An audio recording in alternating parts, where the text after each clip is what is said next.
This is the Rushmore Show, where it's all about your top four and nothing more. Andy, it is January. It's video games. It's the Rushmore Show, and we are going to talk about a lot of things going on, man. How are you? I am doing swell, swimmingly, as some may say. It's kids are sick, so I've been kind of in the house for a while. But It's nice to be here. It's nice to be here for my therapy session, my weekly therapy session. Yeah, I love that you mentioned that. We've got Mr. Video Game Therapy in the chat, Iowa Retro Gamer Dad. This is my therapy, hanging out with you guys, talking. It's not real therapy, but it does. I do look forward to it quite a bit. It does allow, some of the stressors of real life kind of go away. I would like to share this though, man. Anybody that actually takes us serious on the show is at the wrong channel. Let me just throw that out there. We're not professionals. We're nostalgic lovers. We love the old and we love what's coming up. And I mean, the reality is we're not even really gamers or collectors. We just love video games. And that's why we have multiple niche. And so we have a great show for everybody out there. We already got 9 in the chat. Everybody say hello. Today we are chatting about first-person shooters, right? And last week we talked about shoot 'em ups, which is not necessarily my favorite genre.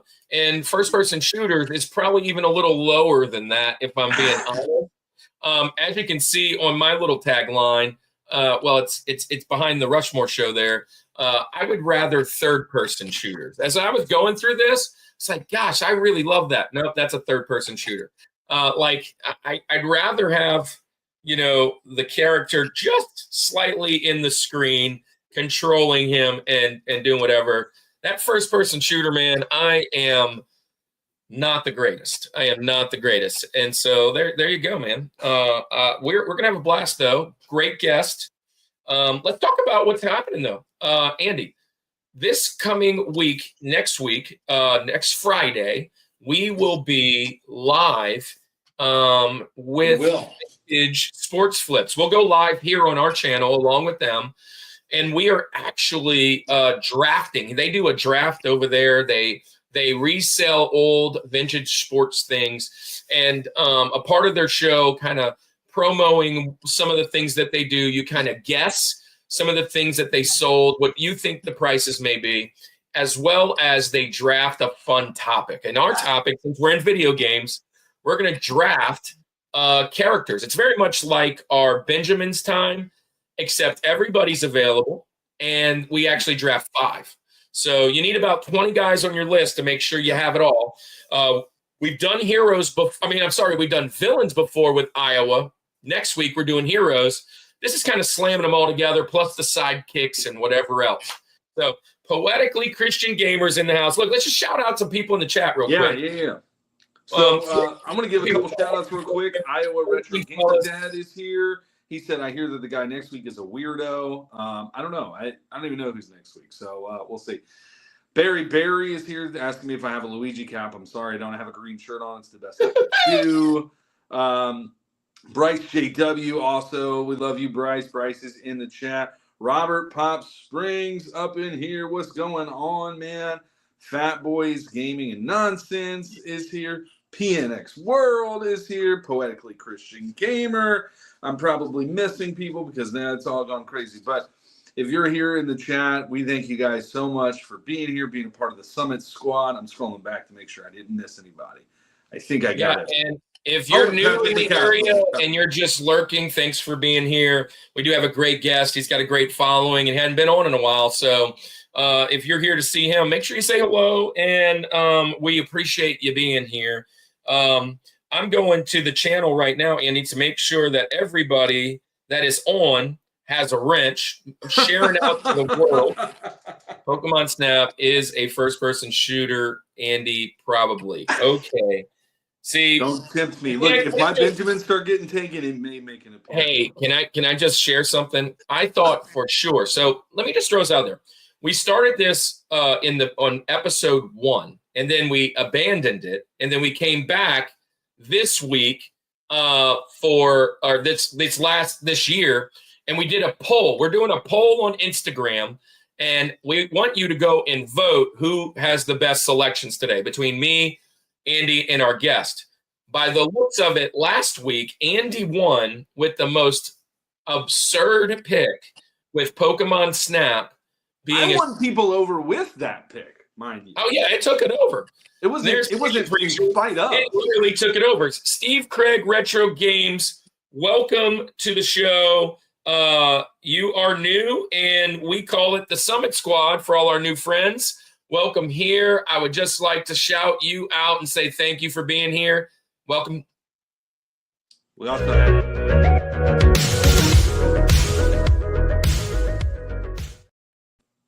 that shout out also goes over to Easy Gamers joining in here.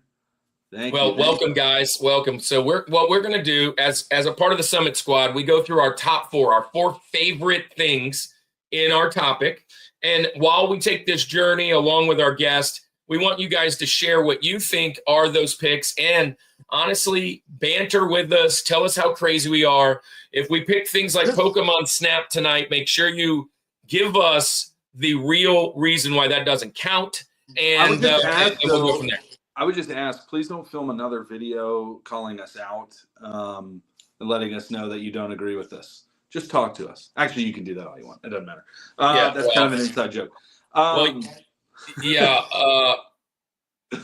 Apparently we got a fan that don't like us, so that's okay, and that's all right. So let's move along and jump on in. Hey, Pick and Prick can't stay long. We love you, man. Stay as long as you can, Steve. You're in for an exciting show. I threw wrenches out to you guys. We do that so that everybody can follow everybody easily, and as long as you're cool, we're cool, and that's just how our community runs. 18 in the chat already. Andy, let's get this thing started before we lose our friends and they say this is boring. Well, hey, I just want to venture into a little bit of territory that we really haven't done. Oh yeah, let's do that first. In this, now you had mentioned earlier that next Friday we're going to be on Pastime Picks podcast with Vintage Sport Flips and Andy King of Pennants. So be on the lookout for that. It's going to be next Friday evening.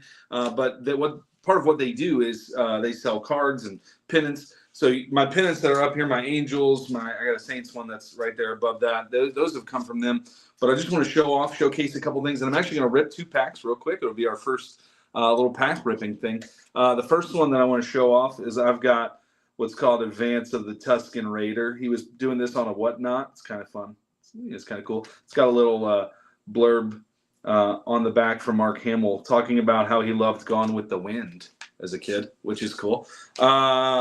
Coming in next is, Saints fan here. So he had Marcus Colston with the game jersey, which I understand is not actually game jersey stuff. Apparently that's like a whole thing. People are cutting him out, trying to get that little piece as if it's worth anything. But yeah, a little Marcus Colston action. Probably one of the more underrated wide receivers of our generation.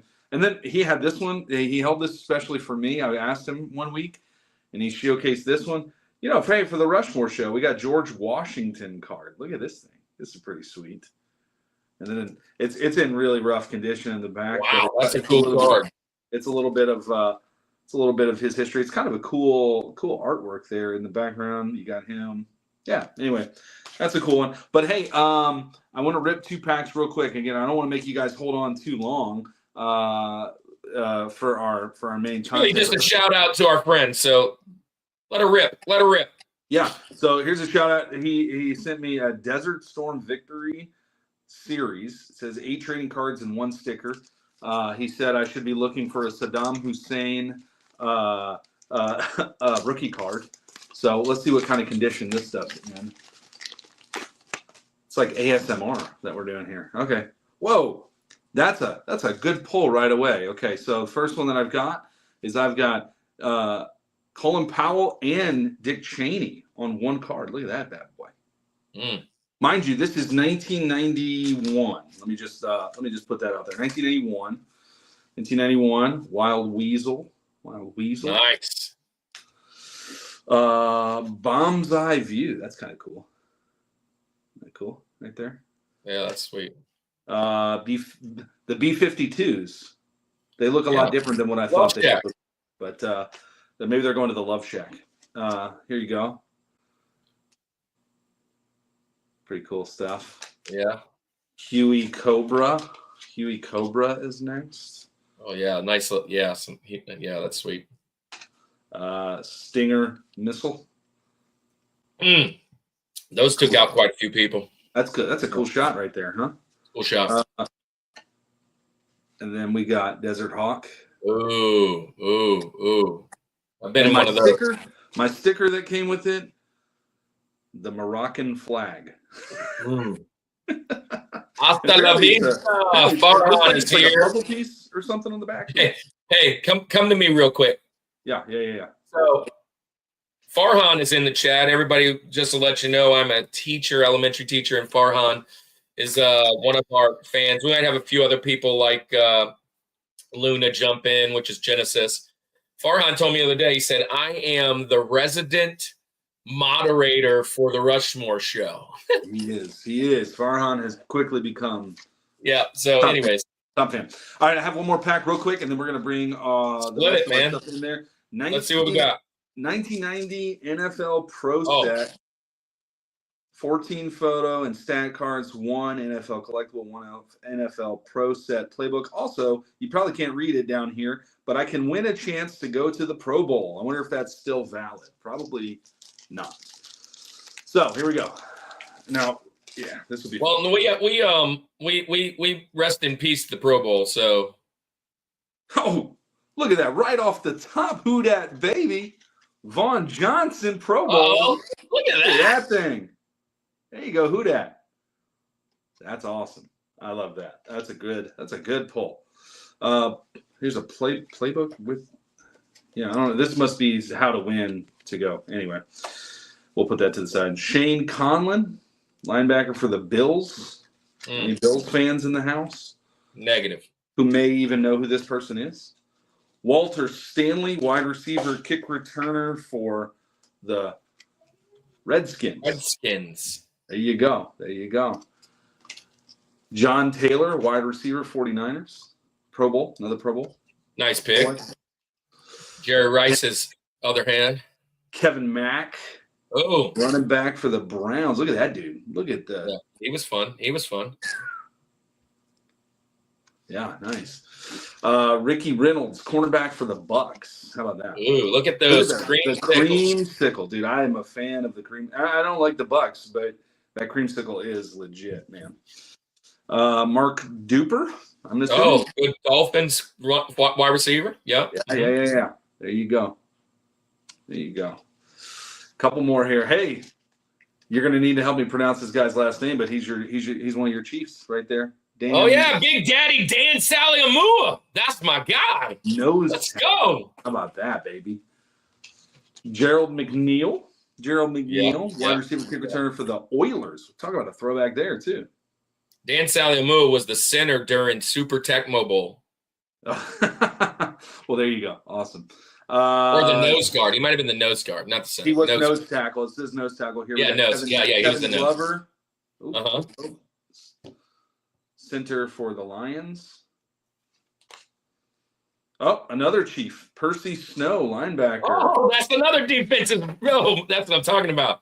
Now all you need is Derek Thomas and Neil Smith. You got the whole band. Greg McMurtry, wide receiver, Patriots. Look at that Patriots throwback too, though. That's nice. They kind of go to that every once in a while. Hey, Cherokee and Patrick. Didn't say hi to Patrick yet. I think he might have already been here, but hey, Cherokee. Yeah.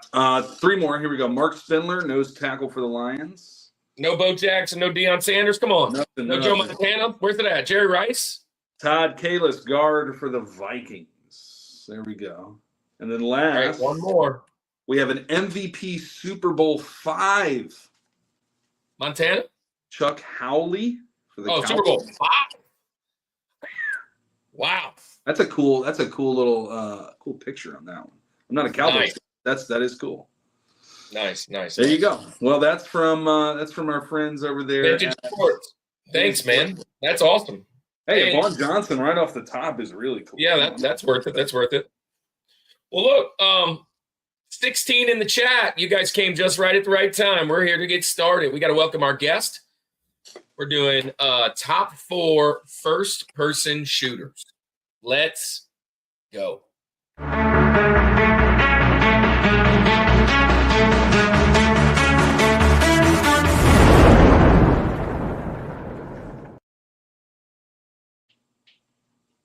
All right, man. So we have a stellar lineup. I've already shown the lineup several times. If you were in the chat, the waiting room, you might have seen it. We just have a great group of people. I met a ton of them all in these conventions and online through YouTube at Siege and all these other things. And today is no different. I want to introduce a guy that, for all accounts, is good character guy.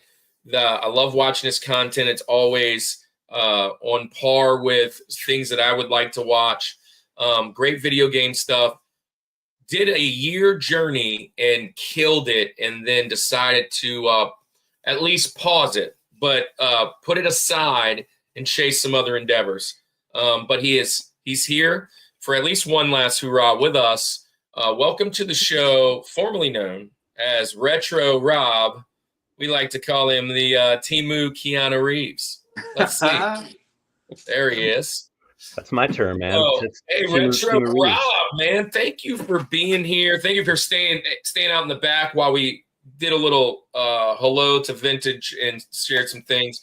Thank you to everybody in the chat that's coming to see Retro Rob. But hey, man, share a little something. What was your channel about? What do you got going on?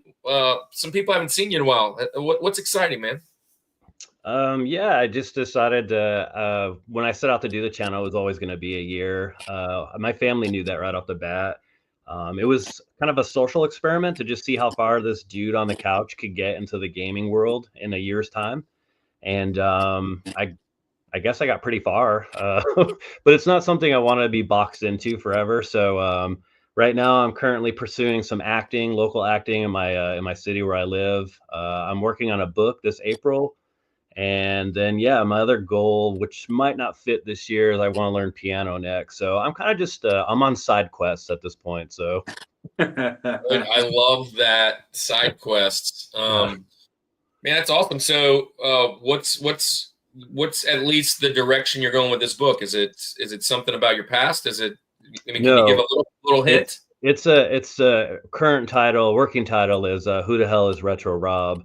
And it's going to be my journey from social media into YouTube. Nice. That's what I was hoping it would be. Yeah. That's what I was hoping it would be. Yeah. Well, look, man, you let me know when that drops out on the Kickstarter. I'll share that. Oh, what's up, DJ Wise in the house? Welcome to the show. Man, thanks for being here and taking out the time. We didn't do this necessarily as a social experiment, but we jumped in as a way to stay connected. I moved out from the Louisiana area to the Atlanta area, and Andy and I became really close friends. And this was just a way to kind of stay connected, not only with each other, but we're both youth pastors.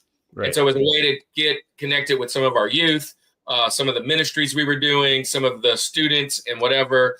And so we tried it. And honestly, our first episode was one of our best ever. We got like 40 subscriptions that night. We got like 300 views, but and you've gone through this. Most of those people that subbed were all our best friends and everybody else, and then they stopped watching. So it took us quite a journey to dig out of that hole from everybody going to find out what we were doing, because nobody watched it. So they're like, y'all must suck after this. And we do kind of suck a little bit, but now we're starting to build a new kind of community, and we love it. And video games always do really well. We spend some time at conventions like you, and just meeting people the community and meeting people is about the best thing about this whole journey. And so I hope you share quite a bit about that and all the people you've met and why you've met and those connections, because if YouTube was to shut down tomorrow, that's what I would miss the most. Seriously. Yeah. No, it's definitely gonna be a positive book. My experience over this last year has been wild, and truly grateful for all the souls I've met along the way. It's just been, I couldn't have, if you told me this a few years ago, I went from a guy who always just watched YouTube to like being on it and then being immersed in that, said community. And yeah, I don't know. I get excited. I'm excited to be on the show. I get excited to be on everybody's show. I'll never tire of that feeling, Yeah. I think it's just one of the coolest things that we can do as a group of people. And so yeah, my book would definitely be a positive. I don't know how long it's going to take, because like everything I attempt to do, I never know what I'm doing. So I've got my notes for it. I'm gonna just start basically putting notes to paper and then go from there. And then we'll see. But yeah, I should be pretty busy this year. So I love that, man. I'm looking forward to that. That's gonna be super awesome. Thank you. We were kind of saying it before. Kirk and I are both in the process of that. My book is a children's book, a rhyming book, so it's not like it was that crazy. I'm just in the illustration phase of it right now, so we're working on that. And then my plan is that it's out by summer. That's my goal. Okay. Yeah, good. Yeah. So Andy's book is written, and a person at the church is kind of a part helping him illustrate it, and it's fantastic. It's about a hippo that has hiccups, and it's got a Christian theme, of course.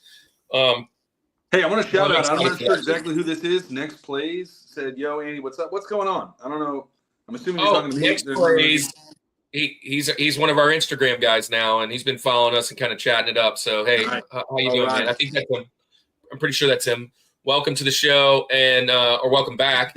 My book, hello. My book, not that anybody cares,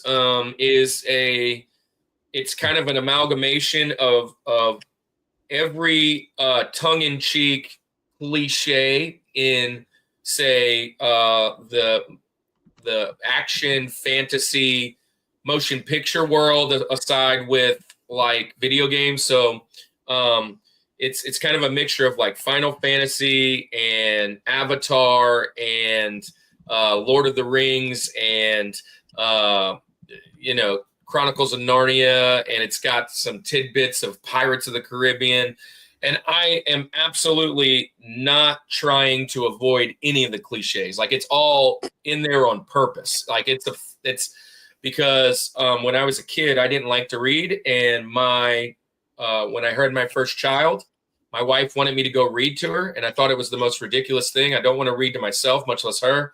So as a young dad, I just started telling her stories, and I told her stories that I knew, and I changed the names, and it has become this big, long thing. I wish I would have recorded it from the beginning, but it's called Arcadius, and my kids are the saviors of Arcadius. So, so we're going to do that. I've been writing it for about 20 years, Rob. So that's exciting. Yeah. It's pretty crazy. I put pen to paper. I have done that. So I've actually got to that part, but I am terrible with dialogue. And so you're writing something like you're kind of telling it. I have to give dialogue, and I'm too critical of myself. Hey, let's go to this show while we have all these people hanging out. 17. Speaking of things that Kirk is terrible at, let's start talking about first-person shooters. Why don't we do that? It's a segue right there. Hey, tonight, so, like we've talked this about. This is how we do it. This is how we do it. We pick a topic. We usually let the guest pick. And then we kind of figure out why these things are going to be our top 4. What we've learned from doing this now 3.5 years, and on top of one of the reasons we wanted to start this, if you're a sports guy, right? So this is the number one thing we always kind of go to. If you ask somebody who the GOAT is in said sport, basketball, football, baseball, soccer, whatever it is, it's a Ronaldo, Messi, Pele thing. It's a Tom Brady, and now Patrick Mahomes, Drew Brees, Joe Montana thing. It's a Jordan and LeBron and Kobe thing. But it really depends on where you're from, how you were raised, how old you are. Because honestly, if you live in New York or you live in New Orleans, you're not putting Tom Brady number 1. Unless you're a fan of the Patriots for whatever reason. So what we say is, let's do your top 4, not anybody else's, and explain why these first-person shooters are yours. So you have to kind of give us what you were thinking and why you picked these, because some people might scratch their head and go, that's not a top 4 game. But to you, it is. And so kind of just say what you were thinking when you were going to do it, and then you're going to start at number 4. That's Rosie, and we'll get the show going. So 4 would be like my low ball. Yeah. So 4, Okay. 3, 2, 1. Yeah, that's kind of, we always call it the line in the sand. Don't know where that came from, but like you're saying, nobody else can make the mountain. So this is like the one holding. Usually this one teeter-totters on and off every time. Like, oh, maybe I'll put this one. Now I'll take that one. You usually know your number 1. Maybe your number 2. It's very rare that you're like, yeah, I got my top 4 solid. Know exactly how they are. Yeah. Usually that last one's like, oh, I want to squeeze this in. So number 4 will be first. Yeah, I was a little wondering about doing this because these top 4, they're, you're putting these games that like these are like the best, but these aren't, to me, they're not the best games. They're just important to me. Like what got me started. Okay. Because it's a lot. I don't want people to be like, that game sucks. And then hey, don't worry. Real quick. Of our show. So when people come on and they're like, "Are you serious? How did you pick that?" Well, you weren't there in 1994 when I was sitting in my room, and that's the only game I had on a bad night when my girlfriend broke up with me, and that's when I'm playing. That kind of thing, right? Yeah. Let me just let you know. I laid the groundwork. I did Pokemon Snap for shoot 'em ups last week, and I've got a lot of hate. So there really can't be a pick that's going to get more flack than that. So he did Rocket Knight Adventures, Zombie Ate My Neighbors, and Pokemon Snap, and won it. Like okay. I'm still floored. And Star Fox 64. Let's not. Well, that probably did a lot of heavy. That does a lot of heavy lifting. Anyway, let's stop. Let's get to Ross. So you're number 4. What you got? I'm going my lowest first then, because that broke my brain. So I'm going the lowest first, and then my top 4, one. 3, and then we'll break, and then 2, 1. Okay, so then I'll have to start with Wolfenstein. Nice. Or Wolfenstein, if anyone's going to correct me. Right. So you're going with the original? Yes. So reason why is my freshman year of high school, 1990. My best friend lived literally like the house next to me, and so I went over to his house, and he was huge into PC gaming. And one day he was gaming, and I looked on a screen. I'm like, dude, what is that? And Wolfenstein, and immediately fell in love with it. Just the whole principle of it, the idea of it, and what you set out to do in that game is it feels good to accomplish that. Yeah, absolutely. So yeah, that's gonna be, and that was one of my first introductions to actually first person shooters. That was literally the first time I ever seen a game like that. So yeah, I love this game. Fantastic pick, and this is probably the first person shooter I can think of. Okay. Yeah, like I don't know if it is originally the first person. I didn't look that up, but it seems to be one of those. And I remember as a kid, I didn't play it as often as I would like. Kind of like you said, a neighbor had it or whatever, because it was a PC game back then. Right. So, yeah, it's a fantastic pick. I love this pick. I love where you're going. Retro, right in the thick of it. So if anyone's keeping score at home, I do like the PC version. Obviously, was the one but if anyone's keeping score at home, my favorite version is the 3DO. Nice. Nice. Yeah, I didn't play this as much. There's another game that's very similar to this that I played a lot more of that will likely be mentioned later by somebody, at least style wise. But you're exactly right. I mean, the villains that you're like, it felt real. Like that, a lot of these first-person shooters, you're shooting aliens and whatever and all this kind of stuff, and that's cool and it's awesome, and we're going to talk about plenty of those. But this one was like, okay, yeah, I'm on a mission. This is for real. Why I'm doing this? This is for America. So yeah, this is a good pick. This is definitely a good pick. Yoda, welcome. Thanks for running in the background. And look, that's just throwing this out there, Andy. I think we cracked tier 1. I think we cracked it. We'll probably know on Saturday, I think, the way it all kind of falls out. But, yeah, keep that thing running in the background so we can crack tier 2 and get that joker over with. Manny's in the house. Manny's on the show later in the year, later in the month, really. Also, Retro Cart Collector is here. He's on with RNG Gamer.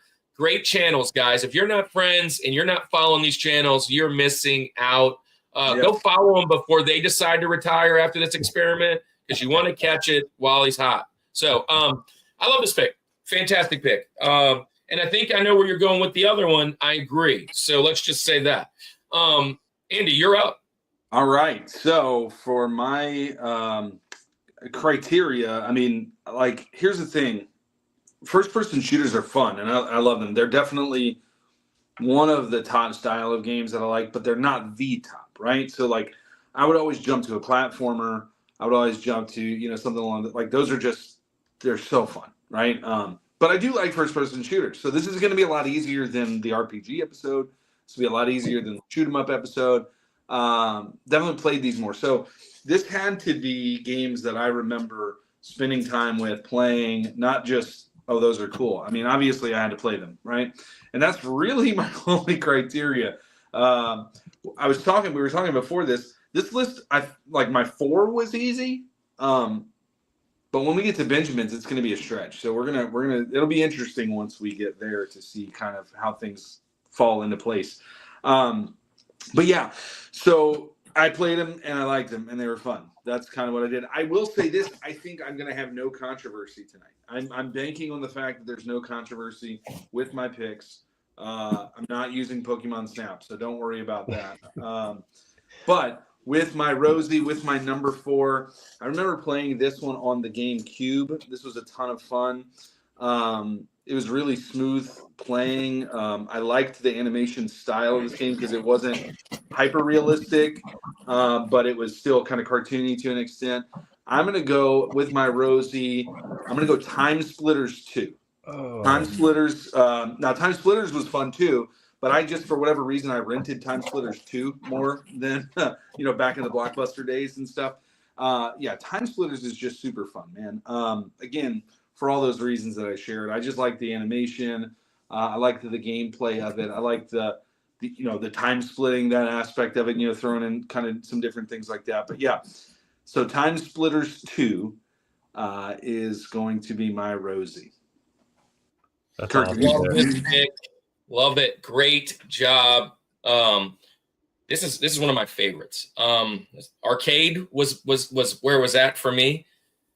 Throwing quarters in these. A lot of good first-person shooters, in my opinion, were better arcade games than anything else. Because I love the idea that I didn't have to control the movement of the guy too much. You were kind of on a rail, like we were talking on Pokemon Snap, right? And all you had to control was the gun.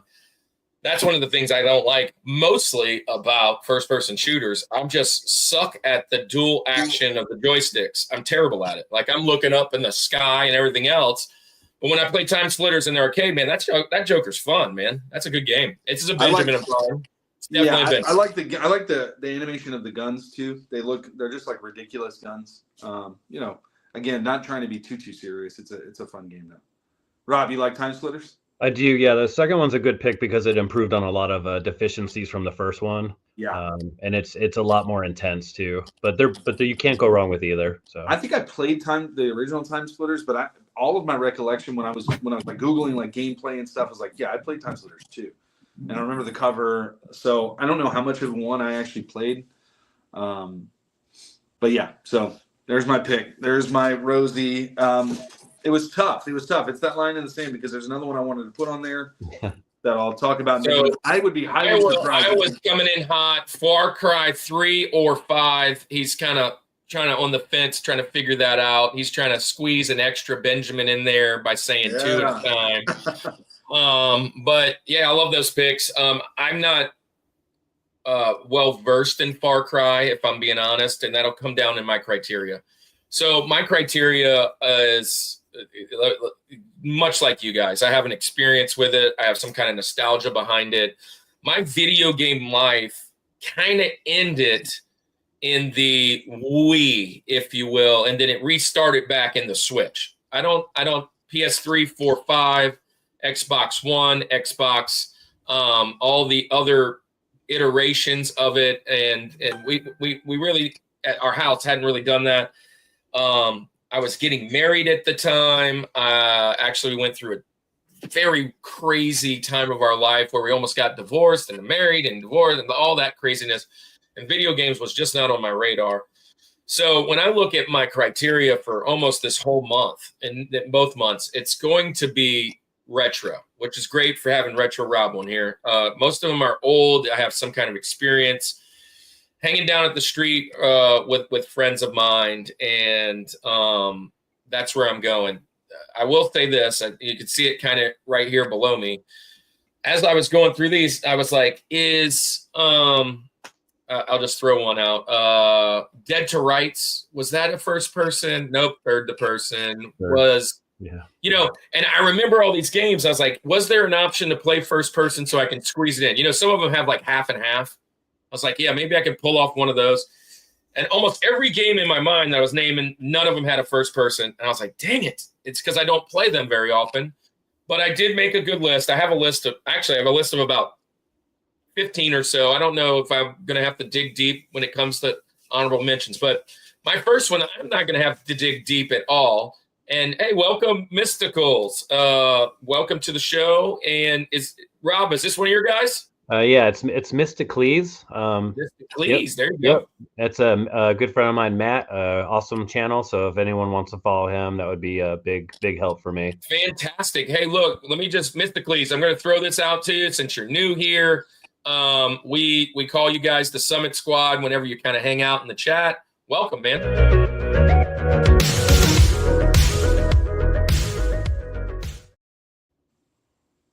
Doesn't mean anything. You're not a part of no cool club, but you are welcome here. You're welcome here. We do every Thursday night, and we just go on a path and see what our top fours are. So my first pick, I almost took it off because I have a feeling nobody's going to mention it. Nobody might even remember it, honestly. Rob, you might remember it. You're closer to my age, and some people in the chat, but I'm going with a game. This one's from 1998, kind of a under the radar type game, but I loved it. I bought it because the cover looked good. I remember it was on my first computer or maybe my second computer, and it was one of the first games I purchased. It's by Looking Glass Studios, and I'm going with Thief: The Dark Project. I don't know if you guys know this one, but it's real buggy. I remember it being really crazy and hard, and if you go back and look, it probably doesn't hold up. But the memories of playing this game was just top notch. It's something where not only was it it's first person. It's in first person. The whole thing's in first person, and most of the time you have a sword because it's medieval, but you do carry a bow and arrow, and it's kind of like the predecessor to what I would call Assassin's Creed. You hang around in the dark. You're stealing things. You're trying to raid the castles, and man, it was just a fantastic game. It was old school, a lot of blocky faces, and it was a fun game. I didn't have the best computer back then. It was the first computer I bought while being in the Air Force. By the way, Rob was also Air Force, but it was like one of my first purchases, and I was like, I'm gonna get some games.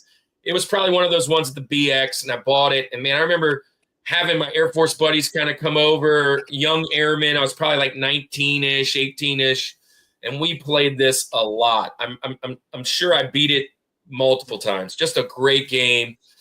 Thief: The Dark Project, 1998. So, first of all, I don't know this game, but the way that you led this game to be, like you were talking like Atari first-person shooter. Like, I don't think anybody will remember this. 1998, bro. That's not that long ago. I mean, I guess. Yeah, but it wasn't like the most popular game. No, for sure. I have. It's just like they said over here. There's a new Thief game. I know the newer ones really caught some caught a little bit more notoriety. But I don't remember this game. Like whenever I said it back in the day, they're like, "What is that game?" Like it wasn't something like, "Oh, I'm coming over to play." Because at the same time, Smash is out there. Yeah, I'm going to go over to Ron's house and play Smash. I'm not coming over to play Thief. No, but I just loved it. It was such a blast. Had a great time. So, Rob, you know this one? I do. Yeah, I've yet to play that though. I've yet to play a lot of the older stuff. I'm still making my way back. So while Andy was talking, I was like, it hit me. I probably still have this somewhere. So I started like running around the house to hurry and find it. And I tried to find. This is one of my old things from the computer, and I got this, and I'm like, please be in here, and it's not. And I was like, it's got to be in the other one, and I couldn't find the other one. Some of the old video games from that era, but yeah, it's a fun game, and probably not on anybody else's top four. but nostalgia purposes, one of the first-person shooters I was playing, and it's just something that I played through and through. I can still like remember some of those first like quests that you were kind of doing, 26 years ago for the first time, and I haven't played it in probably 20 years or more. So I love it. Yeah. Kevin always comes in hot. His top 4: Quake 3, Unreal Tournament, great picks. Duke 3D, Left 4 Dead 2, all great picks. All great picks. Hey, I want to shout out too on the Twitch side. DJ Racina is in the house. Thank you. Welcome. Yeah, they just followed me on Instagram. I followed them back. I appreciate that. Nice. Yeah, man. So everybody, you're welcome to go join around. Oh, Aaron's in the house. Aaron is the STEM teacher, my partner in crime at school. So GoldenEye, Portal 2, Portal, Halo, and BioShock. There you go. Nice. Good picks. And then he has Area 51. Area 41. All right, Andy. That's round 1. Round 1. Rob, you're up. Round 2. We call this guy TJ Jazzy Jeff. It's a fun name to call Thomas Jefferson. He's number 3 on the mountain. Now you don't have to tell us criteria. You can just jump in. Tell us what you got. So sticking with the same format, I'm gonna go with Doom. Nice. Yeah. Andy, was that the pick? What? Was that the one you were talking about? It's one of the. Yeah, it is for sure. Yeah. Doom. Yeah. Doom's So I love the other this one that I thought was going to get mentioned. Yeah. Yeah, that's awesome. It's so hard tell us not about to, Doom. Tell us about Doom for all the young folks in the chat. Yeah, it's hard for probably all 3 of us to not have this on our list, I would think, because there's nothing I don't think greater than fighting something from hell. So, and yeah, I was one of after games like Wolfenstein, Doom just spoke to me because it was still fighting evil. I love fighting evil, and I have this game on pretty much any system I own. If I have a system, I'll have a version of Doom on it. And currently I'm playing Doom 64 on the Switch every night. That's like the one I'm really into right now. Yeah. Dude, Yeah, I absolutely love this pick. It in my numbered order, it's number 6. Okay. And not for any reason that it can't be in the top 4, because I have lots of memories with this. Basically, you're like a space marine fighting demons that in like a portal from Mars, right? If I remember, like this portal opens in Mars, you're out there and all these demons from hell are like coming out. But this is the first time, and I don't know, if it's the chicken or the egg kind of situation, but this is the first time I remember all the gore, right? Was it this Mortal Kombat? Yeah. I just remember like in that time frame, everybody was kind of like, whoa, what is this? What is going on? And it was awesome. I love it. Yep. Yeah. This is so you knocked the two OGs in my opinion out with Wolfenstein and sorry. But I would just said too that the new Dooms. I mean, I haven't played them, but I have seen just gameplay shots of that stuff, and it's wild. Yeah, my sons I mean, are how into far them. the game's come. Yeah. Crazy. So Doom has reached my children now. That's why it's so important to me. And that's why, like I said, I have it on every console. Like I have to have a Doom. That's why it's in my top, because any system I own, Doom has to be on it. Do you guys, I'm sure you remember this. So I got a lot of exposure to Doom. My uncle is only like 5 years older than me. I have a younger uncle, but he was a guy that I looked up to, and he played Doom a lot on his computer. Yeah, but do you guys remember like Windows 98, or maybe it was even before that? The screensaver that kind of felt like Doom, like where you're walking through the hall. Yeah. I always thought of that when I thought of that game. But yeah, this is a good one, man. This is a really strong pick. I love it. Yeah. So I'm looking here. I've got a few notes because I had it on like number 6. This game's from 1993, right? Yeah. That's what it's saying. MS-DOS, the original, the OG. And then it got ported to Super Nintendo and PlayStation later on. Just lots of weapons, lots of level designs. That whole corridor kind of thing kind of expanded a little bit with Doom. I love this game, man. It's a great pick. Great pick. Yeah. All right. Well, Doom Eternal is nutso, McMystically says. I'm assuming that's nutso, but yeah. Yeah. Iowa says that his uncle was only 6 years older than him, so I remember us renting Doom for Super Nintendo. Yeah, so similar memories there. I was a junior in high school. I did want to show this just real quick. I don't know if Barry, if you're still in here. Hopefully you are. I totally like it. Sorry, I just seen this. After Pokemon Snap last week, I'm surprised you didn't pick Windows 95 screens. Hey, we have 3 more picks. Okay? I got 3 more picks, my friend. And Benjamin, who knows? Kevin, I know you just joined us. Kevin, this dude won the poll.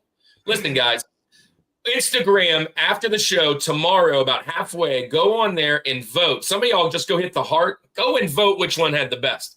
Go vote who had the best. So, and you can go back and vote on the other ones too.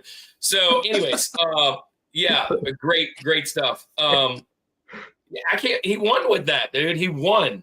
It was a millennial. I was definitely playing to the millennial crowd is what I was doing. I was okay with Kevin not picking Kevin usually picks my track. He didn't pick mine because of Galactic Attack, which I'm okay with that. But he didn't pick it because of Pokemon Snap. Everybody else picked yours because of Pokemon Snap. But look, hey, there we go. You're up, Andy. You're up. Yeah. Oh gosh, dude, I'm going to try not to be controversial tonight, but we'll see how Benjamin's wind up going. All right. Anyway, Barry, not sure if you're in here, but maybe you catch it later too. He was asking specifically the George Washington card. He said, "What's on the back?" So it's in really bad condition. It's like torn up. So he thought it was toilet paper. Yeah, and I haven't opened it up, but it looks like there's some kind of extracurricular happening in there. So who knows? Hopefully it's not from 1492 or whatever. Yeah, who knows?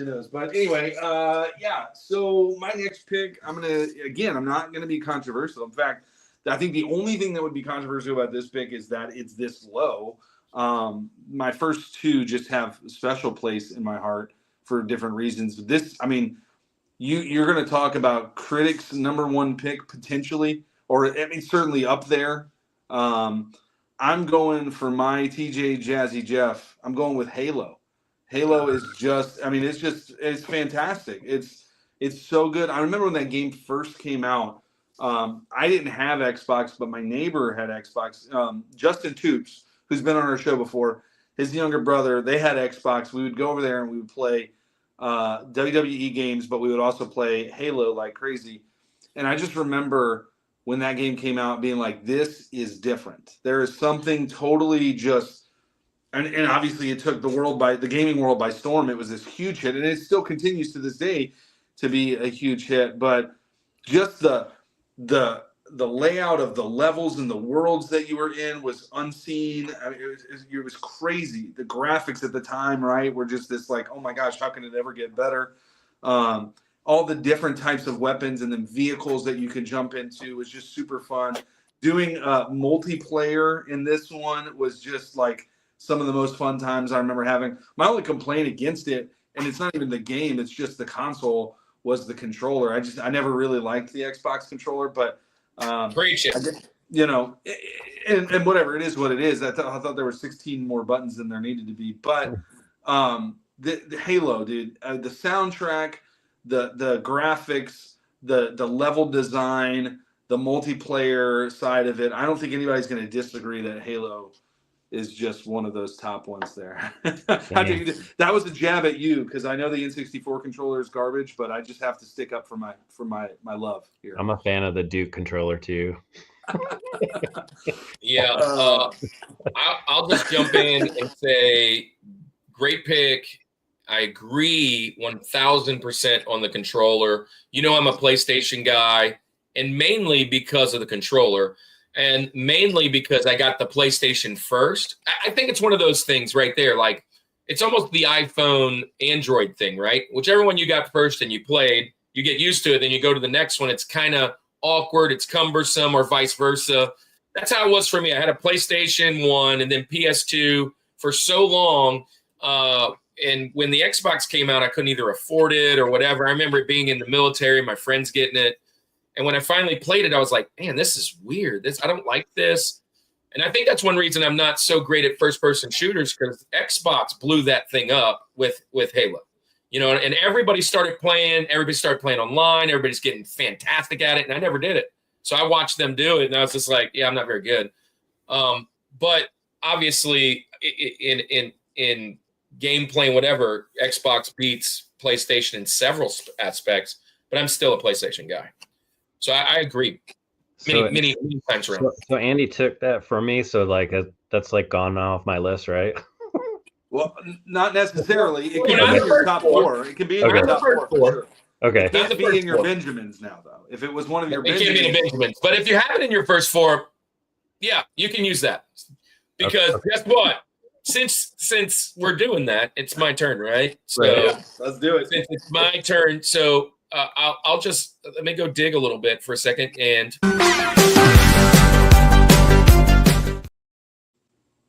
so, Rob, if you have a matching one in the front 4, we call it a Crushmore, and I'm crushing right now.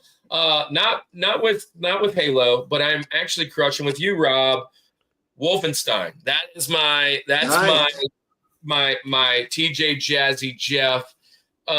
Dude, this game, lots of fun times. So you mentioned you went to your neighbor's house. That's kind of what I did. I remember going down the street, and I may be wrong. Kevin's in the chat. Kevin's one of my guys. I played games I didn't always have. He might have had it too. But I remember playing this game a lot. I remember it blowing my mind, and nothing beat, like you kind of alluded to. So in Doom, you're fighting demons from hell. In this game, you're taking out the Nazis and Hitler, right? So probably get canceled for that, but that's just what it is. And you did that, and it was crazy to even think that. As a kid, you're kind of playing this game. It was also bloody. It was also gory. It was also kind of crazy. And but at one level, I kind of felt proud playing this as a young kid, right? And so I got some things on it right here. I didn't mention them when you mentioned it, Rob, but 1992. I'm talking about the original too, by the way. You said 3DO. I'm going the OG that I remember was MS DOS. And then it was ported to the consoles and the cabinets, like you said. But this is, my note says it's the grandfather of all FPS. And the first FPS to feature smooth 3D environments and just classic enemies in the storyline of you kind of the next thing better than that was like reading a Captain America comic, right? Like the closest us kids could kind of get to that and even relate. So yeah, I definitely have this. I'm crushing with you. That's the first Crushmore of the night for our top 4. There you go, man. Nice. I like it. It says multi-purpose too. So it sounds like we're in love too. Like, oh, by the way, let's try the new mechanic out. Somebody out there, either type some exclamation summit or exclamation summit squad and see what happens. Let's see if it works this time. I kind of messed with it. Yeah, let's see if it works. Try without the exclamation, Andy. Well, just summit? Yeah, just try summit. I think is it exclamation at the end though? No. I thought they have to have an exclamation point. No, it's not. Just hit summit. Just type it. I just did. I don't know. Let's I don't know. I don't think it's working. Nightbot's stupid. I don't like it. It's dumb. Real. So anyways, you guys, if you go on to visit our friend Sean at Real Life Perspective, you type real in his chat, your link comes up. He sent it to me. Exactly. All I did was change one word. I might have to keep it as real. He's going to type real in our chat and just do it because I'm like, it's not working. I'm like, okay. Anyways, we want you guys to share your community with each other. I saw Rob's talking about his IG. Go follow his Instagram. Go follow all ours. All our stuff is down there at the bottom if you want to kind of hang out and chat. Yeah, you type real. That's hilarious. What about welcome? Type welcome in, Andy. Just the word welcome. Yeah, I'm gonna look it up. So I don't know. I don't know, man. So you're up. You're up, Andy. You're up. No, I'm not. We're at the halfway point now. Oh yeah. We're at the halfway point. I got. So let's do some commercials real quick. Let's do that. Let's pay the bills. Not really, but our friends up there over Andy's shoulder, if you will, the Culture Box. These are guys. Look, if you're here and you're following us, being a part of this journey. Andy and I are both ministers. We're both preachers, teachers, and pastors. We both are in education, both fathers, both coaches. But one of our favorite things is we're both nerds and geeks, and we hang out with some other Christian nerds, and they're called the Culture Box. And today I wanted to share, while we're talking about sharing people, I want to share some of our friends out there in the space. So Andy, who are we going to share today? Well, actually, looking forward in February 11th specifically, we are going to be on a good friend of our show as part of the Culture Box, Francisco and Paul J. Powers. We're going to be reviewing The Fugitive with them, which is a great movie. And why not? Let's give them a shout out tonight.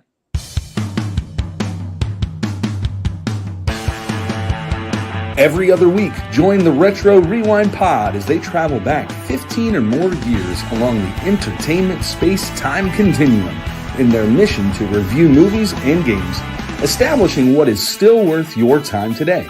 Expect fun banter and trivial insights from Francisco, Paul, and rotating guest hosts who are all out of time. All out of time. Yeah, I can't wait to hang out with him doing The Fugitive.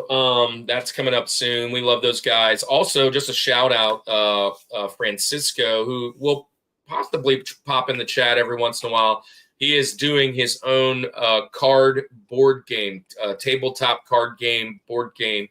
It's called Junkyard Juggernaut. So be on the lookout for that Kickstarter or whatever he's doing it on. He's play testing all the time. And you can find that at junkyardjuggernaut.com. So go and find that and support him.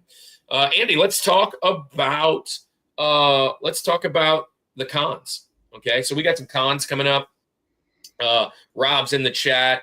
A lot of people in chat that kind of go to these conventions. And this is the next one that we'll be at. Louisiana RetroCon right there. Which We'll is in like one before that. I don't have the date on that one. But we're going to Pelicon right before that. And here it is. My wife covered it up with the kids' homework, but there it is. Pelicon and Louisiana RetroCon. These are our next two conventions. They're back-to-back weekends in the Louisiana, Baton Rouge, Gonzales area. Yeah, nice hat, man. So nice fin there, Tiburon. So we are going to be there, and here's the cool thing. Here's the best part about it is, yes, we are pastors, and these guys afford us an opportunity to teach and preach nerdy sermons at the convention.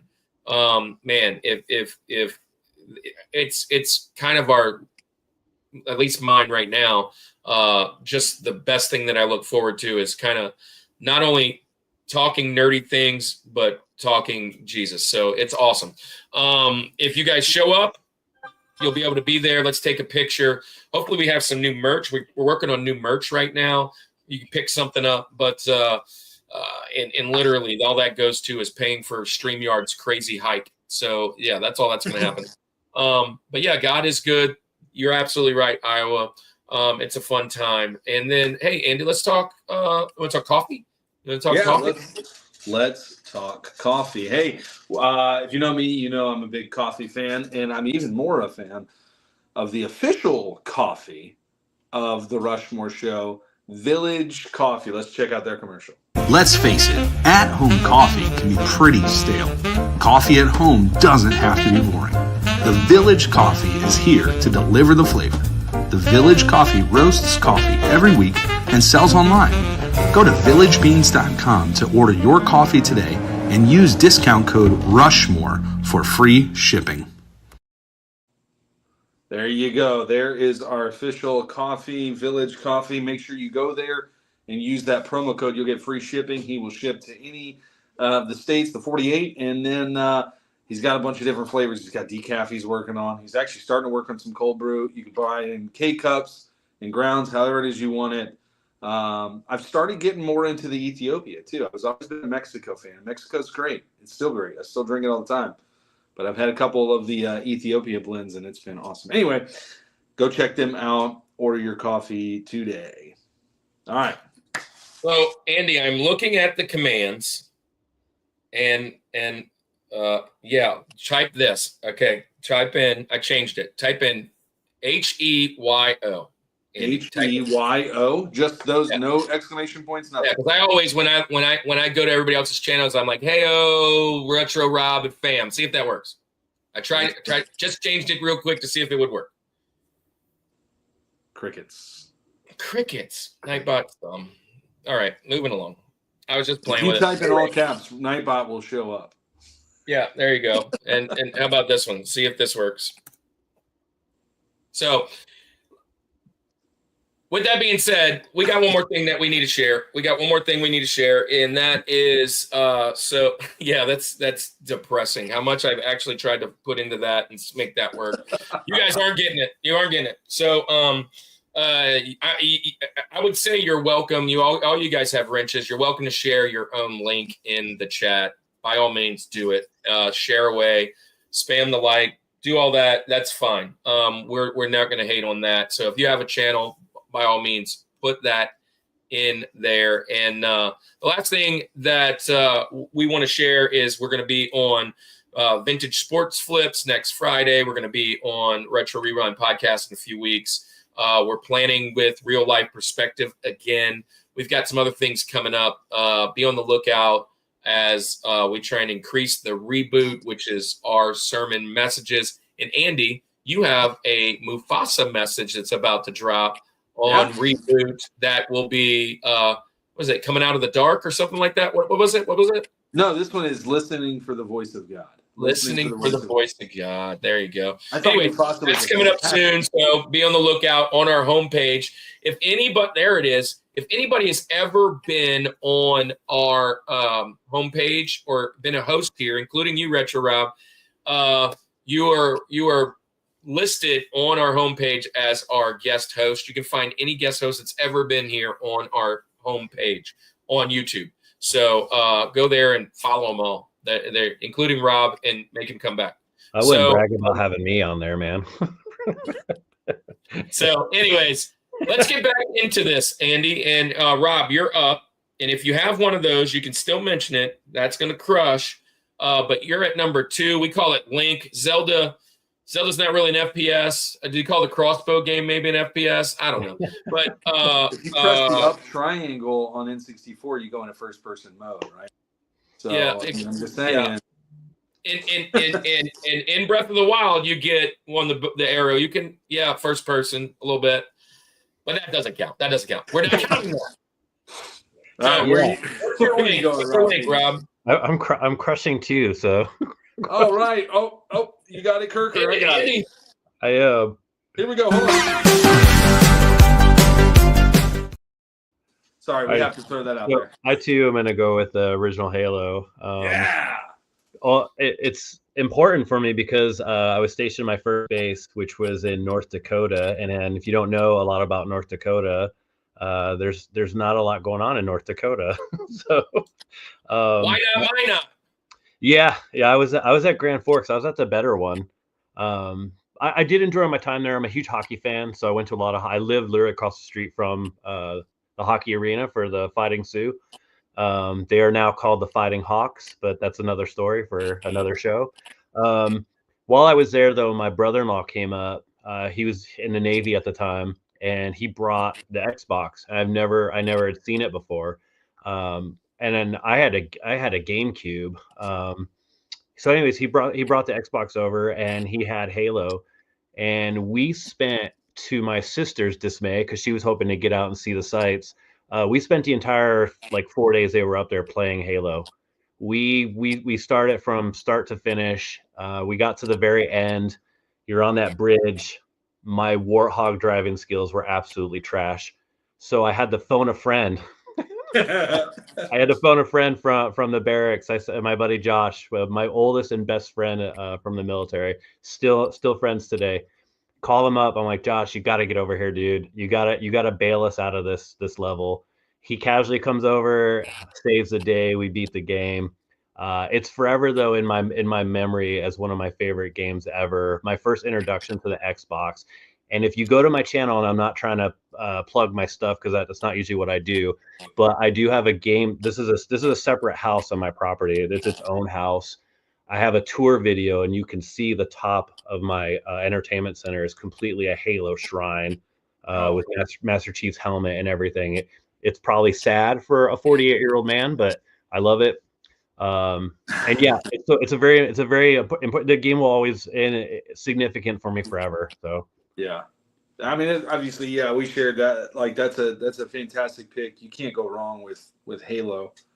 For all, it's just a beautiful game. And then they've continued it. You know, we're talking original, and it's just gotten even better, I guess, in the terms of that. You know, there's a certain nostalgia level that those originals are going to have. But yeah, Genesis is in the house. Oh, Welcome, hey. Genesis. 48. So yeah, you're just a hair older than me. I'll be 47 this year. Okay, so, I'll be 49 in July. So fun. Oh, so you're more than a hair, because I make 47 in August. So you're 2 years. When were you stationed in the Air Force? 2001 to 2021. I did 20. I told myself I was only doing 20, so I retired at 20.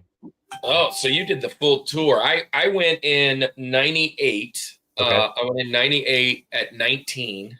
Oh, wow. And I wanted to do 20, but my mom got terminally ill. When 9/11 happened, when my mom got terminally ill, they transferred me to my job. And then I wanted to go back. 9/11 happened. They would not. And I was stuck in a job I didn't want. So, hey, that's my daughter, McKenna. And that's her boyfriend there. He's got a cool mustache too, but not as cool. Nice. Yeah. So then they wouldn't let me out of the job I didn't want to be in. So I literally, I guess, arrest me. I failed my NCO test on purpose. Because you Christmas treat it. That's what we call it.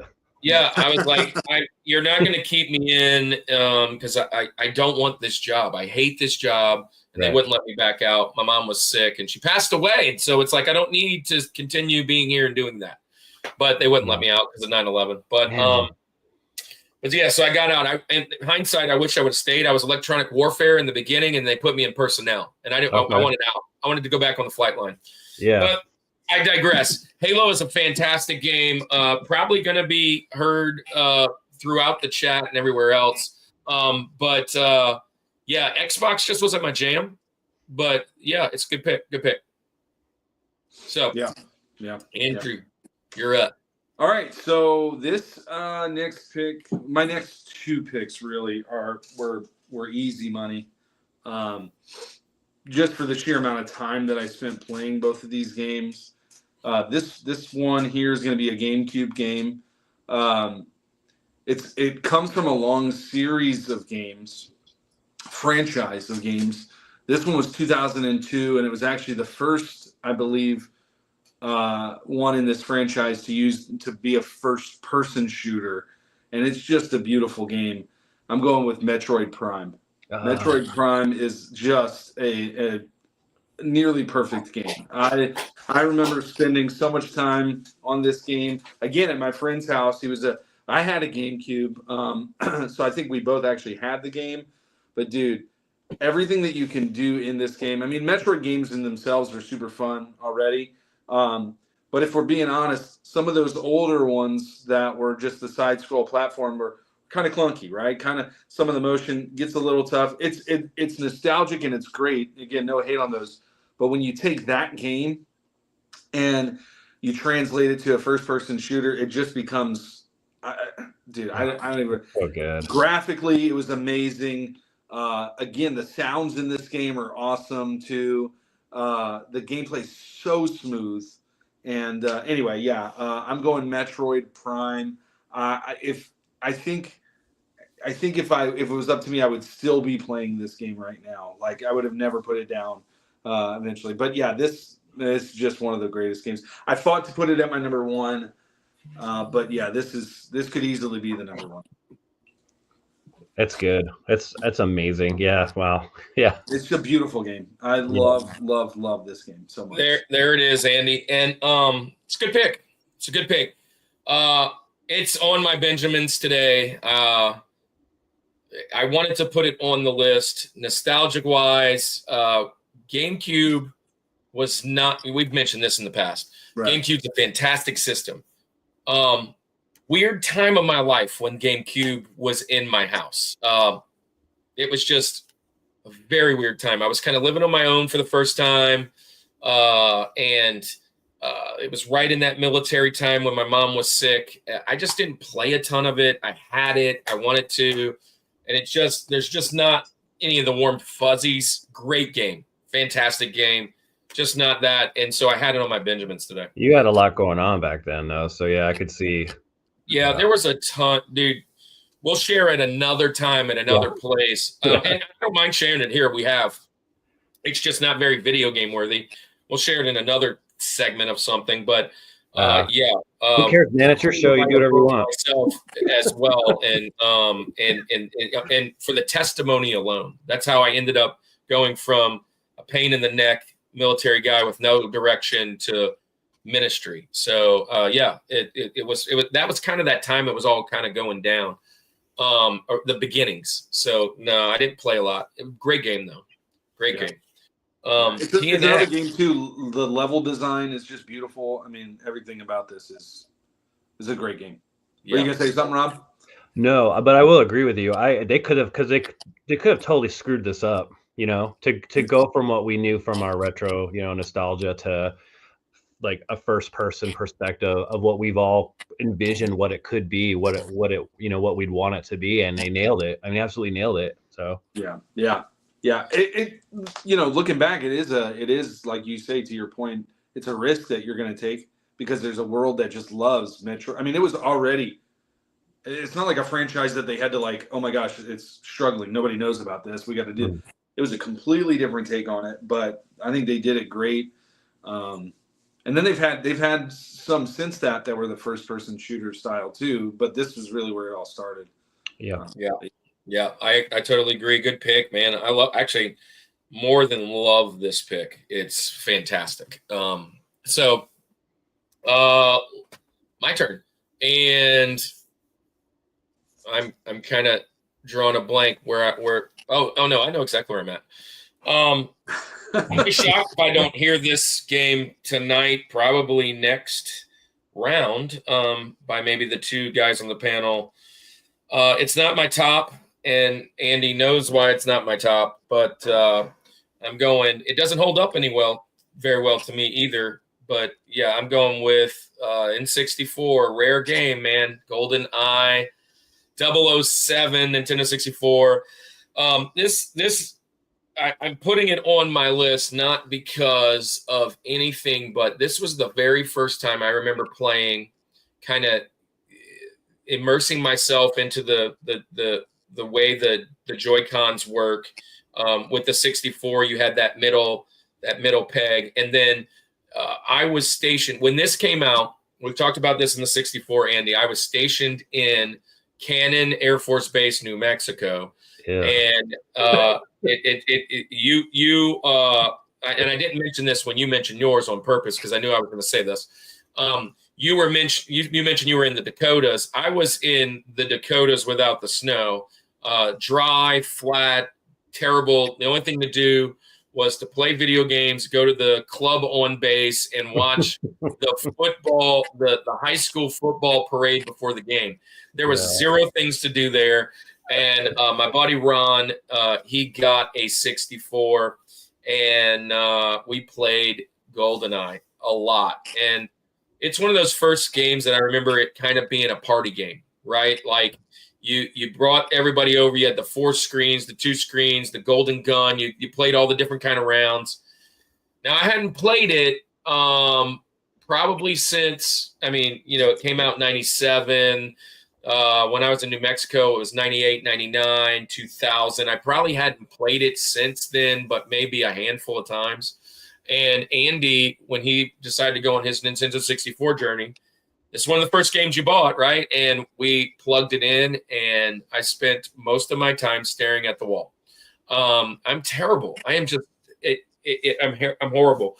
We played a couple rounds. I didn't even come close to beating him. I don't even know if I got a shot off on him. It's just I'm terrible.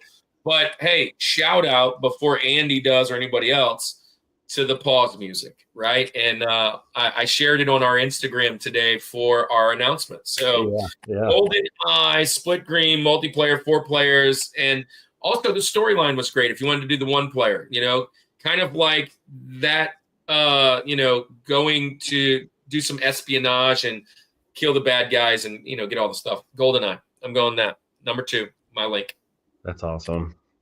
If I could real quick, GoldenEye was the game we went with when I was in tech school here in Shepherd, and we'd get out of class every day, and my 2 am I sounding okay?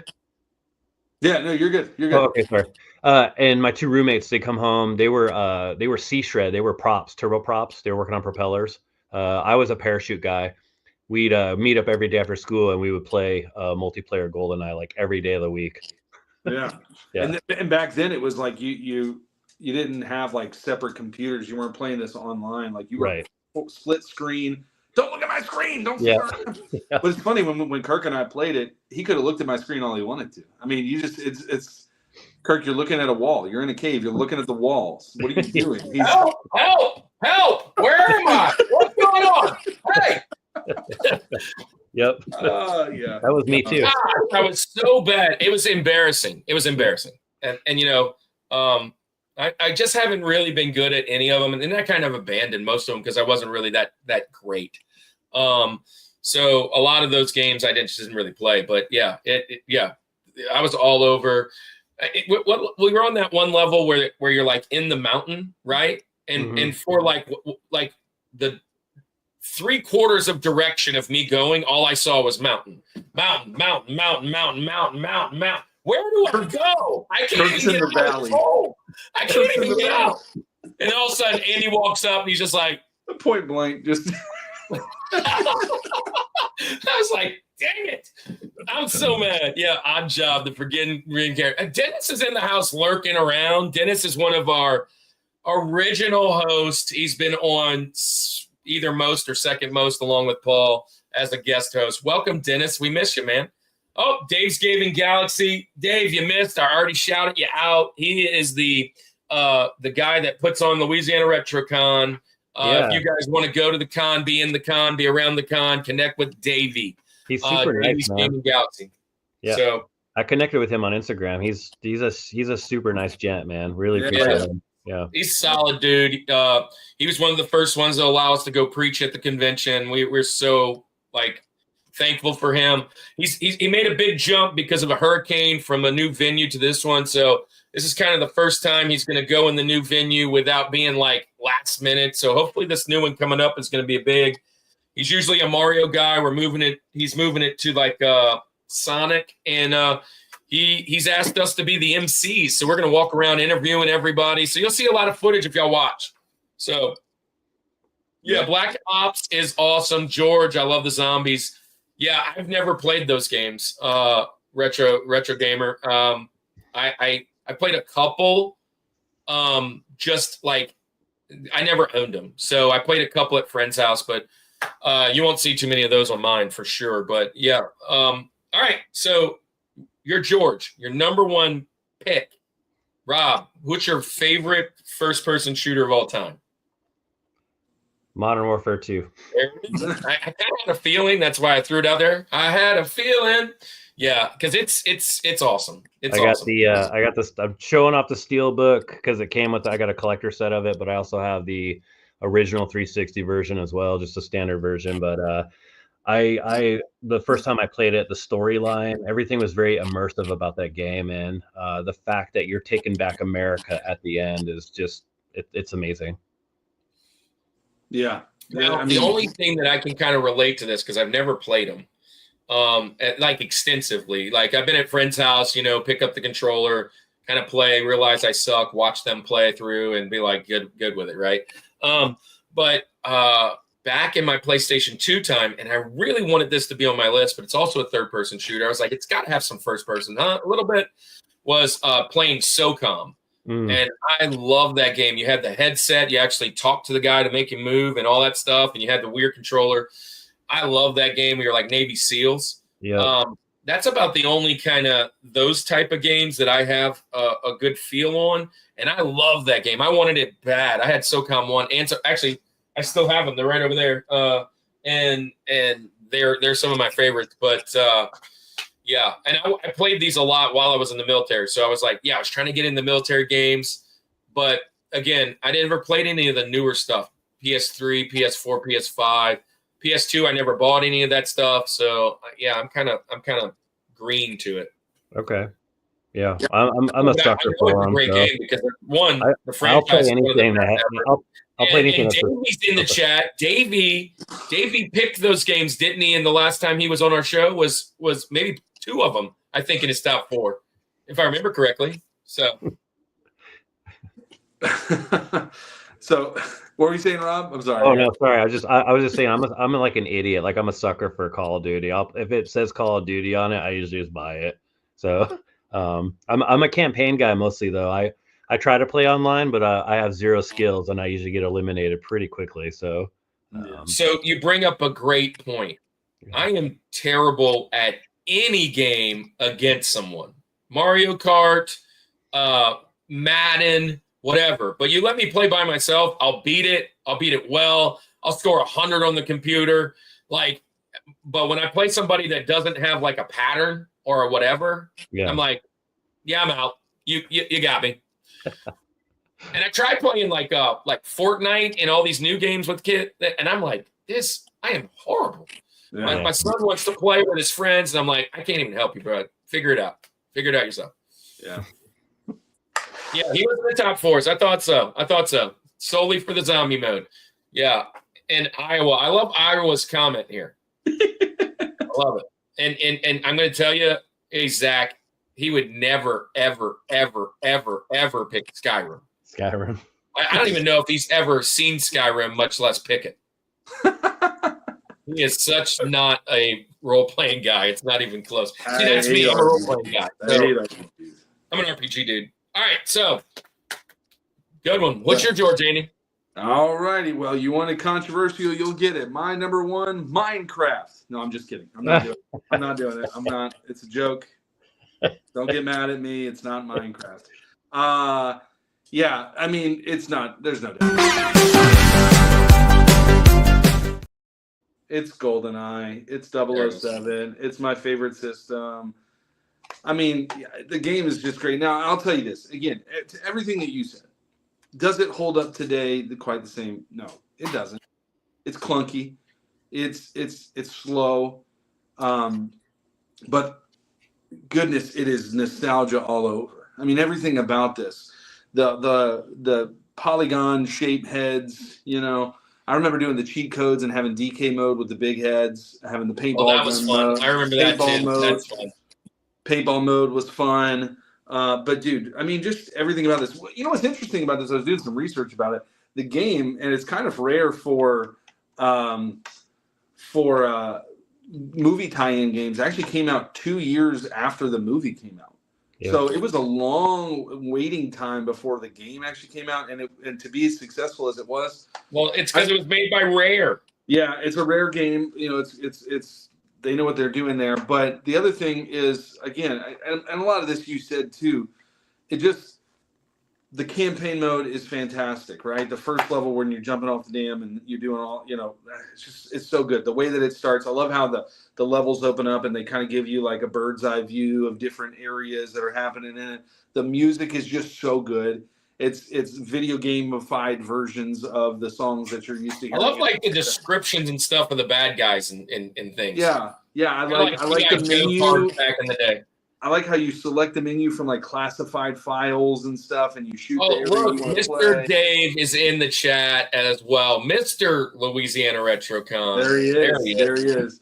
But the pause music, I mean, that goes without being said, is probably the greatest of all time.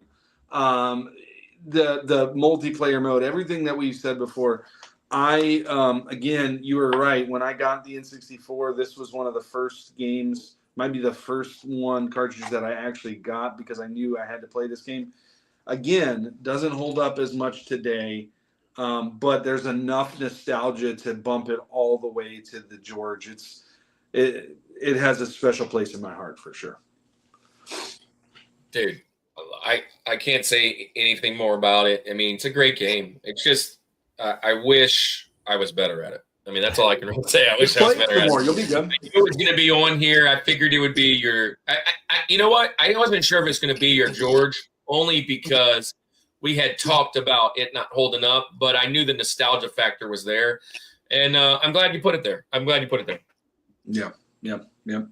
So we've we've talked already about it. mentioned your game, and so there's not a real whole ton to talk about. And we've already mentioned my game. There it is.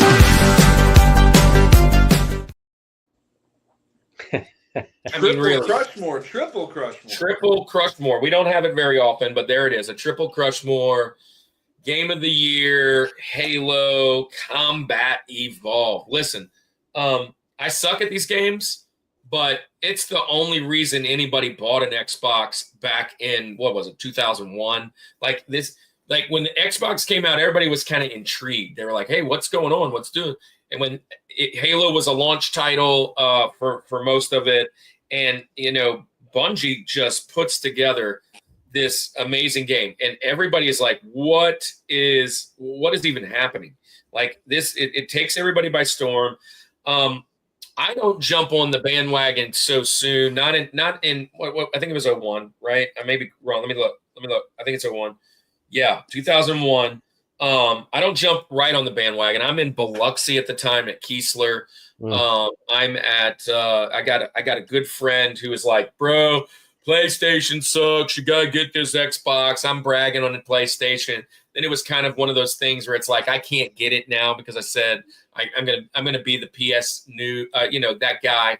And so I never played it for a while. And then I went to Iraq, and when I was in Iraq, I literally ordered, I think it might have been off of eBay, a GameCube, an Xbox, and another system. I don't remember which one. And all three of them were waiting when I got home from Iraq. And I ordered games like every week or so, like in my time off, sitting in my bunk. I'd go log on to the computer, the laptop, and I'd order something. When I got home, I had all these games. I had Halo, had whatever. And honestly, it's the only game I played for months. I mean, the campaign was fun. It's a great game. I have Halo 2, I have Halo 3, and honestly, I don't have nearly as much time in either one of those as this one. So yeah, it had to be on the list. To me, it's not just my favorite because of the nostalgia time and just like actually, but it's more, this is one of those times, one of those rare times that I'm putting it on there because I think it's actually the best. Like, I actually think this is like where it's, we said Wolfenstein was the grandfather. I think this is where first person shooters evolved for real. Like it went a whole nother direction. So I love this game. Had to be on my list. Just a matter of where I put them all. So. Yeah.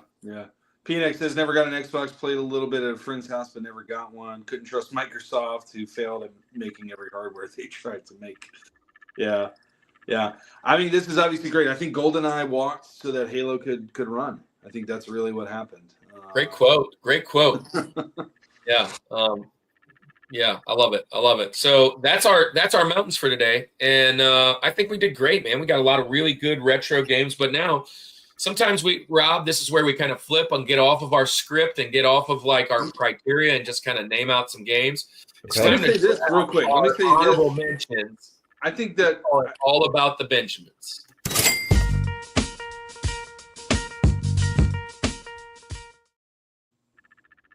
If this is your first time here, the reason we call it Benjamins is because Benjamin Franklin was supposed to be on the mountain 50 years ago, 70 years ago, 80 years ago. I don't know. They tried to figure he might be the fifth guy on the mountain, and it didn't work out. And so he's kind of an honorable mention. So we call him Benjamins.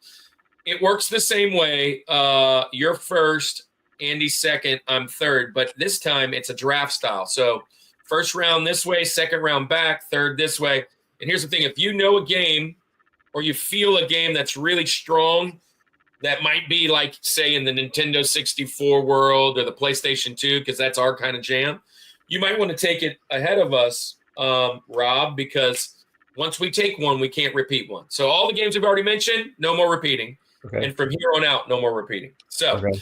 All right. So you're first. What's the first game that should be mentioned today before we go home? I'm going to go with Bulletstorm. And I'm going to recommend the Epic Edition because that's the one that you can have someone who I never thought I'd be friends with, John St. John, the voice of Duke Nukem, is in there. You can actually play as Duke Nukem. You can play as Duke Nukem in that game as well. But what I love the most about it is that it is a play on first-person shooters that actually makes fun of first-person shooters while you're playing it. And I think that's what makes it more enjoyable is the type of humor and action that's in it. So, well, I'm going to be honest. I'm green to this. I don't even, that's not even on my radar. yeah. So that's a cool pick. I'm gonna have to look at it. Did you say Bulletstorm or Blitzstorm? Yep. Bulletstorm. It's really it's really affordable. You can, but if you want to ball out a few dollars more, you should get the Epic Edition. You won't be disappointed. So Bullets. Yeah, Iowa Retro Gamer Dad makes a good point. Iowa, you can actually kick people as they come towards you, and the environment actually acts around you, so you can kick people into the environment and get rid of them. So it's a combination game of shooting, and it's super violent though. Full disclosure, it's not for everyone.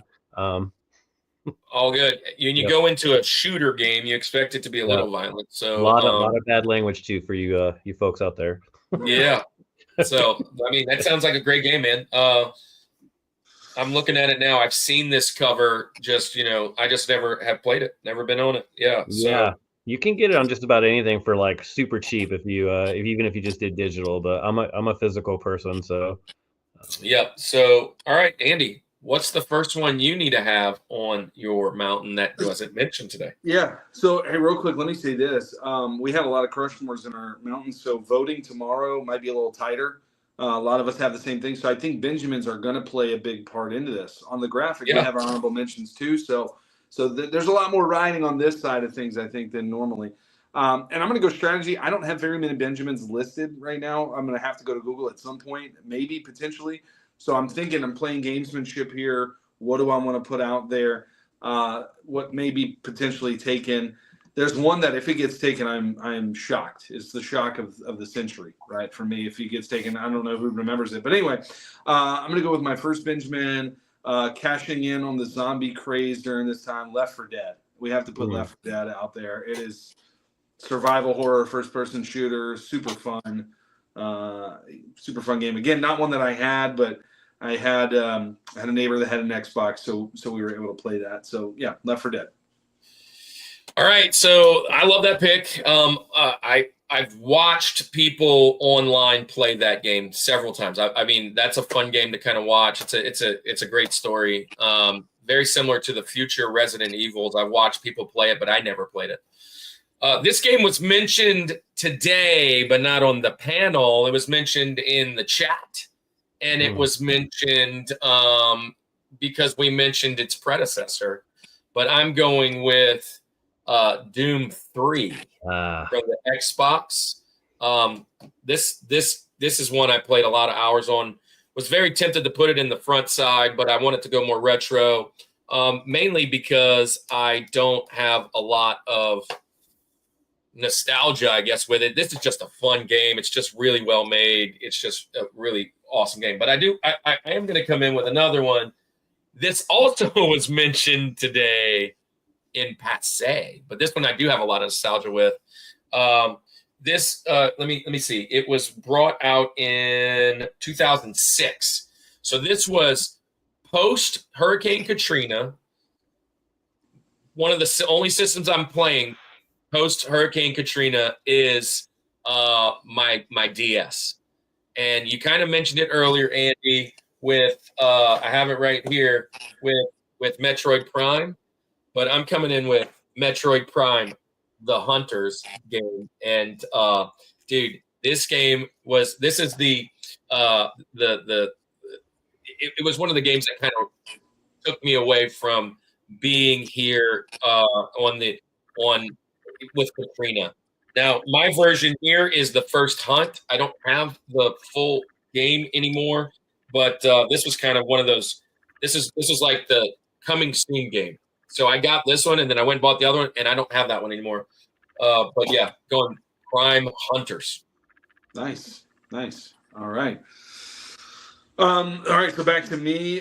This game, I remember renting it at Blockbuster and being just terrified. I would play this in the middle of the night. It was a survival horror game, another one of those ones. I'm going Area 51. It was mentioned in the chat earlier, but Area 51, super fun game. Just blasted a bunch of aliens, but it's kind of terrifying as a kid playing this game in the middle of the night. Yeah. Hey, we have somebody new in the chat. Welcome, Blix Cards, to the Summit Squad.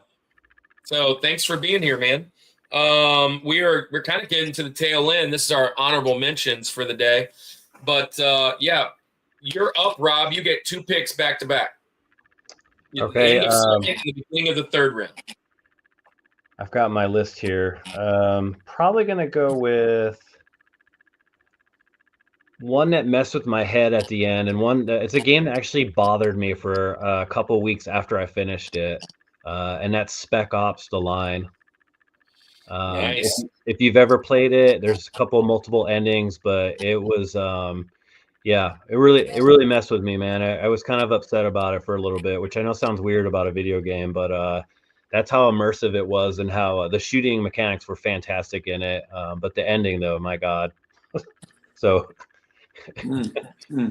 So this is again another one that it was not in my wheelhouse of stuff that I play. Yeah, Spec Ops: The Line for a while there was hot on the it was delisted digitally, so of course it became a game where everybody freaked out and started selling for abnormal prices, outrageous prices, because that's what we do as Americans, right? We capitalize on on situations. But now that it's died down, you can still pick it up relatively cheap. I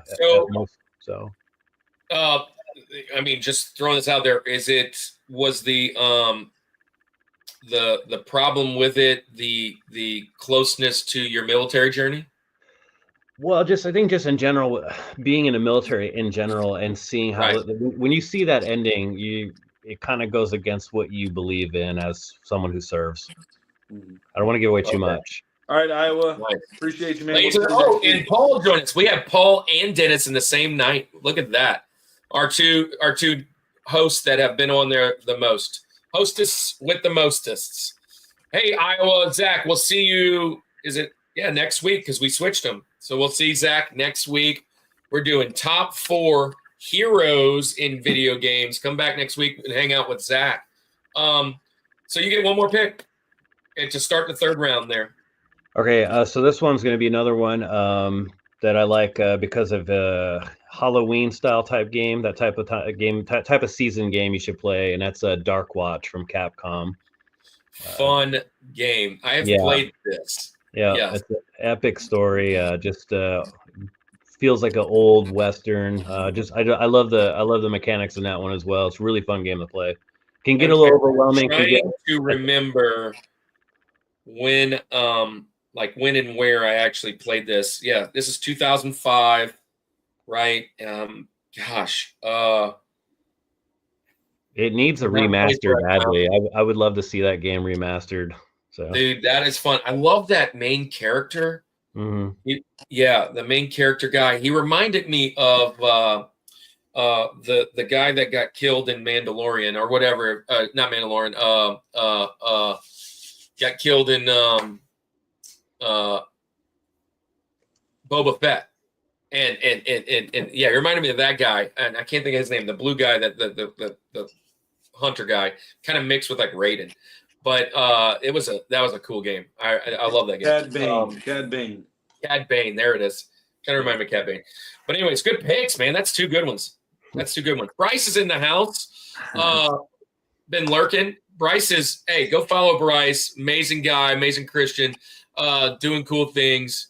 Go follow his page immediately. Andy, you're up. Yeah. All right. This one was unique. Talking about N64. As far as what type of villains and what setting you were in, I'm going with Turok. Give me Turok. You're gonna kill some Gosh, killing some dang dinos. it. That was the one I was kind of holding on till later. Turok was so fun. It was different. It's a different game, yeah, for sure. Yeah, totally different spin on it. All right, man. I'm gonna go into Hey, real quick. Paul's next week foreshadowing. Top 4 heroes: Link, Young Link, Fierce Deity Link, Twilight Wolf Paul Link. Paul wore a Link costume on our show, like the whole show, and it didn't fit him, and he was like dying. Yeah, wasn't classic. Didn't play it much. Yeah. Blix, absolutely. I'm gonna go with 2 classics to me. Right, one mentioned already in passing, and the other one not mentioned at all. But we've mentioned some other games, kind of what I would call them the target. So I get 2 picks here. Doesn't matter how you throw them out, but I'll go number 1, 1996, Duke Nukem 3D. So yeah, back in the day, another MS-DOS game, 3D Realms. This dude was BA, bruh. I remember back in the day, I almost felt like Fat Me Link number 5. I remember feeling like I was breaking some kind of law playing this game, like hiding from my parents. Like 1996, I was a senior at the time, and I remember playing and got like, man, maybe I shouldn't be playing this, but I was having fun with my boys. Duke Nukem. I'm going Duke Nukem, and then last pick. I hadn't picked an arcade game yet, and I'm picking the one that I dumped the most quarters in, right? Lethal Enforcers. And, man. Reload! Bruh, I dumped quarters in this game. The airport getting the guys that are kind of smuggling drugs, your cops. And, yeah, man, just get it. It was at our arcade. It was this. The Mortal Kombat Street Fighter combination, and the Ninja Turtles over here, Double Dragon, and bro, I was dumping in this game. This game was so much fun. Lethal Enforcers. That's my list for today. So Andy, you're up again. All right. This list worked out perfectly. It fell into me. I don't know how many people played this. I'm interested to see who did. I'm going with a PC game. For the Windows, 1997. This was published by LucasArts, believe it or not, but it's not going to be what you think. It's not going to be what you think because it's not a Star Wars product. I'm going 1997 Outlaws. Yeah. Outlaws was a super fun game, and I had this. It's a Wild West game. Yeah, and you're basically avenging the death of this guy's wife and kidnapping of his daughter, and you're going in like mercenary and all these gangs and stuff in the Wild West. Dude, it was so fun. I have just so much nostalgia memories of sitting at the computer, the family computer, and playing the heck out of this game. But Outlaws was going to be my next pick. I'm surprised. I mean, I don't know. It's like one of those games where I feel like I was the only one. You didn't pick the other one because that was my next pick. I was like, yes, all mine going to get on, and it didn't happen. Maybe Rob will pick it. Go, Rob. So you're up, Rob. Finish us off. This is our Brock Purdy, our Mr. Irrelevant, our last pick of this draft, and we get to tell everybody good night. This will be my last one. Then it's going to be BioShock. Yeah. Yes. Yeah. So. This is the 2, and I talked with Aaron about this all day. I was like, BioShock, man, Big Daddy. That's such a fun game. What a cool concept that game was. I love that game. Great pick. Hearing him stomping. Hey, Derek's in the background. Derek dropped out. He was supposed to be next week, and he helped out Zach. So he's moving back 2 weeks, and Zach's moving up. Great.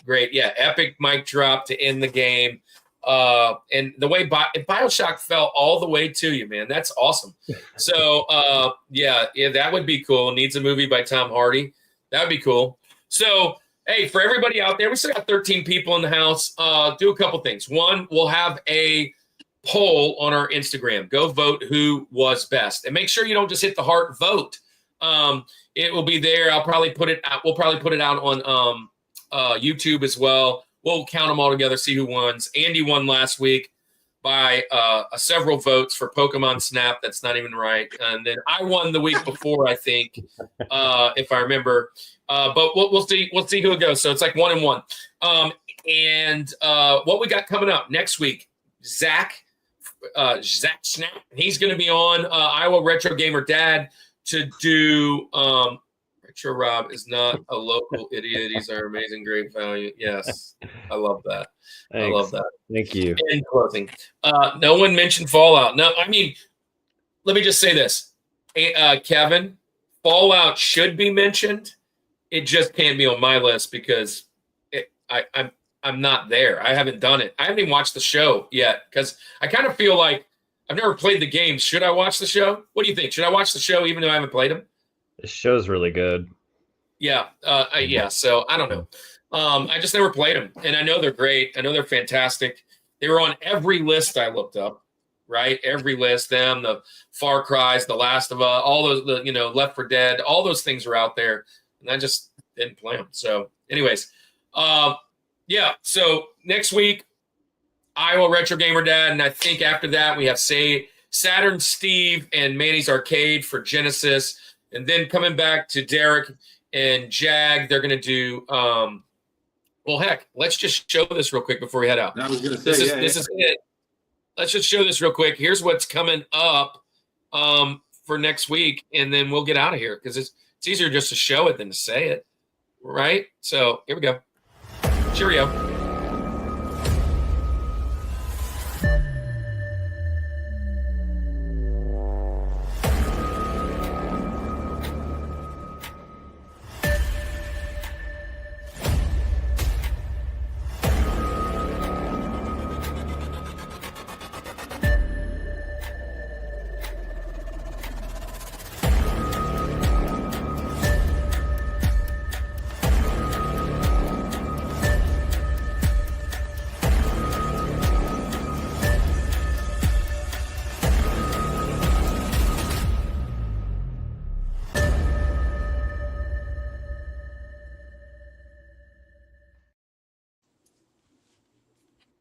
Hey, and by the way, I've been meaning to say this the whole time. We added to everybody out there, we added Jay Malone from Square Pegs. And Rob, you're rocking a sweet Square Pegs beanie tonight. Yeah, Dave's my closest friend in the YouTube community. Every time I see him, man, we usually get dinner and roomed with him in Milwaukee. He's one of the really greatest dudes out there. So definitely follow his channel. I'm going to say this, go follow him, but be ready, man. That dude puts content out like every other day. It's like, go look, I got a new video. I'm like, bro, yeah, he's throwing it out there. Go do that. But yeah, I'm excited to have him on, especially with Mort. There's just a ton of great content coming up. We want to thank everybody out there. I think we hit tier 1 of monetization this weekend. That would be my guess. We have had a major boom since the middle of December, which is great. And that's about right after we hit 1,000 subs in November-ish. It kind of took off a little bit, which is really cool. We love to see that. We love that the community's growing. Find us in all the places. We're mainly on Instagram and Facebook. We have a group. We have a whatever. Go and follow all of them if you want. We put it all in the same spot. If you find your favorite one, you're going to get it there. We're probably the least well-versed in the Discord. So if you jump in there, you want to help out, that'd be fantastic. But Instagram, you'll find everything probably, and the Facebook. But Andy, you want to share anything before we head out? Well, I mean, you kind of mentioned it earlier, coming out really soon. We have a Mufasa devotional coming out. And I'll be honest, dude, I was watching Mufasa with my kids. I went to the theater, and there's about 10 sermons we can preach from that movie. It's so good. So I need to go and see it. That's my next one on the map. We went and saw Sonic 3 instead. And I love it. I love it.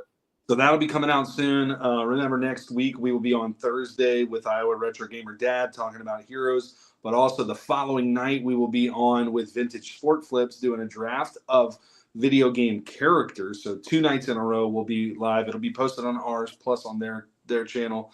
And then we've got, like I said, with Culture Box with our friends over at Retro Rewind. We'll be with them in February. All of these are extra things that are coming out too. So and the convention and whatever else. Rob, where can people find you? Just on the Instagram, but tell them where. Yeah, my channel's still growing, which is odd. So I keep getting subs, and but mostly I'm on Instagram. I'm on Instagram. It's my only form of anything.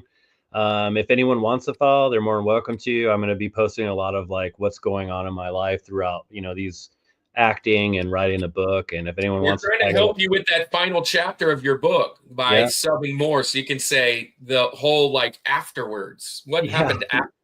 Yeah. It's going to be pretty good. Because you have evergreen, that's the cool YouTube term. You have evergreen content when it comes to the video game world. So people are going to continue to watch. Yeah. So it's going to continue to grow. And you're relatable to most folks. You're humble. You're chill. It's not in your face. You don't have like really terrible language or any of these other things. Mm-hmm. So people will just peruse by and they're like, man, I like this guy. I want to watch more content. So I don't doubt that you're still going to grow. Like you're going to come back and you're going to be like, man, I've got like 20,000 subs. I didn't even do anything. I don't know about that. I tried to throw a random number out there, but it's going to grow higher than you. You're like, gosh, I didn't even do anything. Guys, I just want people, this is going to sound corny, but I just want everyone to just have a good time. And any one of us out there can go do whatever we want. No one's stopping anybody but yourself. So get out there, make yourself happy, live your life. And that's the only message I could give, We get one chance, We totally appreciate it. Just throwing this out there, Rob, you were a great guest. We do 6 topics. Video games are the first 2 months, then music, then movies and TV. Okay. And then we do nostalgia, sports, and finish off with food. You can find a topic anywhere in there. You're welcome to join us for anything outside of video games if you want to come back, especially now that you're some kind of actor. And maybe you could be the stunt double for, John Wick 5 or whatever. But it'll be really cool, man. Thank you. Yeah, I would. If you guys ever had me back on again, I'd be honored. It was absolutely. We would love to have you back on if you'd like. And by all means, keep us in track with what's going on with your life. We're going to follow everywhere that you're at. I've enjoyed it, and it's been a good time. And hopefully I'll see you at a con or two, even though that's not your jam. Like maybe you come out and hang out with us. Yeah, I do try to go to a lot of them. It's just this year's going to be tight window. I'm going to Ireland this year, and with the acting going on, it's going to be the windows are going to be a lot more tighter this year than last year. Last year I was all over the U.S. I was bebopping up north, down south. This year I'm hoping to cover the whole West Coast. I'd like to make it out to Louisiana for these coming up, but it's going to be a tight window, so we'll see. Because I've got to basically get there and get back. So you're Texas, right? Yeah, so I'm like yeah, it's not far. It's like it's a day trip to get there, but maybe stay like the night and then head back the next day. Maybe we'll see. Well, we're down there. If you need to know where to stay or maybe a place to stay, we probably can help you out. Davey's around, so just let us know, man. Okay, yeah, appreciate it. Batman's going for sure. I know that, and somebody else told me they were going, which is awesome. Okay. So, anyways, Davey's still in the chat, but man, we love you guys. It's time to say goodnight, man. We are right at that 2-hour mark, Andy. I will see you guys next week. Go vote. Go vote. Look, get out and vote, guys. Get out and vote. The future of YouTube depends on it, okay? We can no longer be silent. This is huge. This is huge. I need you to go out and vote. Huge. This is huge, people. Huge. All right. Yeah, see you guys. See you next week. Andy, tell everybody good night. Yep. Let's say good night like we always do. This is the Rushmore Show, where it's all about your top 4. And nothing more. Peace.